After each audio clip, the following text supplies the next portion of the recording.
Now to the challenge that is emerging in West Asia. Arab nations that have been traditional US allies are rethinking their relationship with Washington, D.C. The United Arab Emirates is the latest. It wants the US to stop acting like big brother. It doesn't want to be told what to do. So why is the UAE upset? We'll get to that in a bit. First, let's tell you what the UAE has done.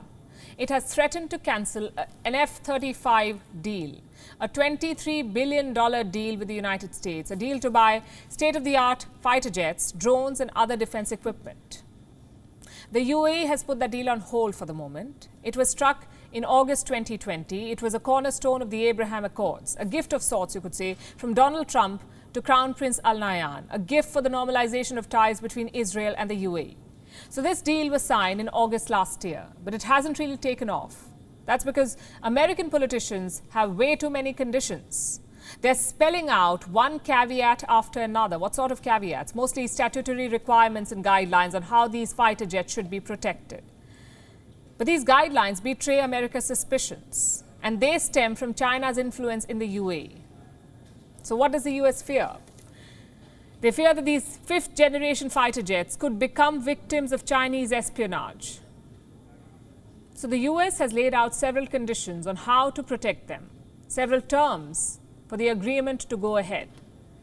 The UAE feels that these terms and conditions are a bit too burdensome and inconvenient. It feels that they undermine its sovereignty and may jeopardize its ties with other countries, especially countries like China. So the UAE has warned the United States about a potential cancellation. And the timing of this warning is extremely significant. It comes on the same day when a delegation of high-ranking military officials from the UAE was visiting the US Department of Defense, the Pentagon. So it's being said that the UAE is basically trying to use the F-35 deal as a bargaining chip to win over some concessions from the United States. That this deal is being used as a ploy to make the US come to the negotiating table with more lenient conditions. Well, is that really the case? We don't know.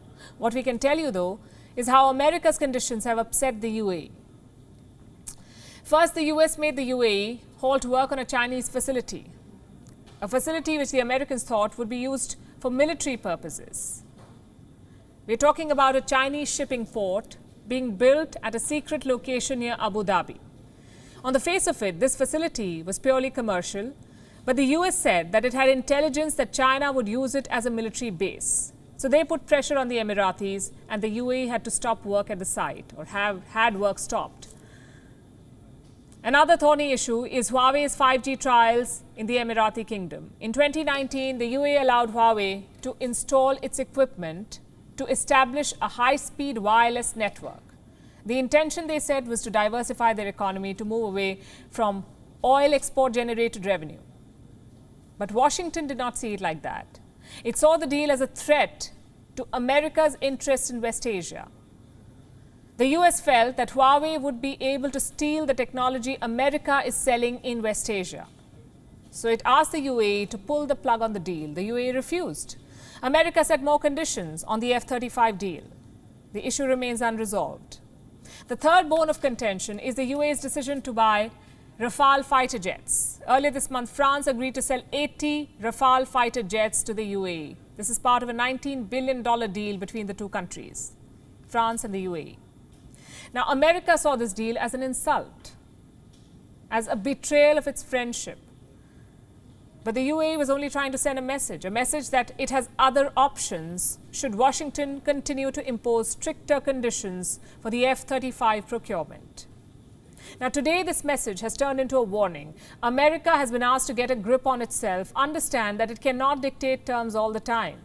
A diplomatic advisor to the UAE government has explained the reason behind the warning. He says the UAE does not want to slip into a Cold War, a tussle between China, which is one of the UAE's key economic partners, and the United States, which is one of its biggest military allies.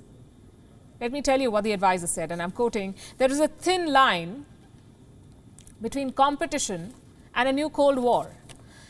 The Emirates do not want the rivalry to slide into a second Cold War. As a small state, we will be affected negatively by this and will not have the ability in any way to affect this competition even positively." Now, here's the thing. The UAE has a fair point. It shouldn't be dragged into the US-China rivalry. It's a multipolar world. Every country has the right to choose who it does business with. It cannot and should not be told what to do. At the same time, countries also need to distinguish between partners and predators, between all-weather allies and transactional players.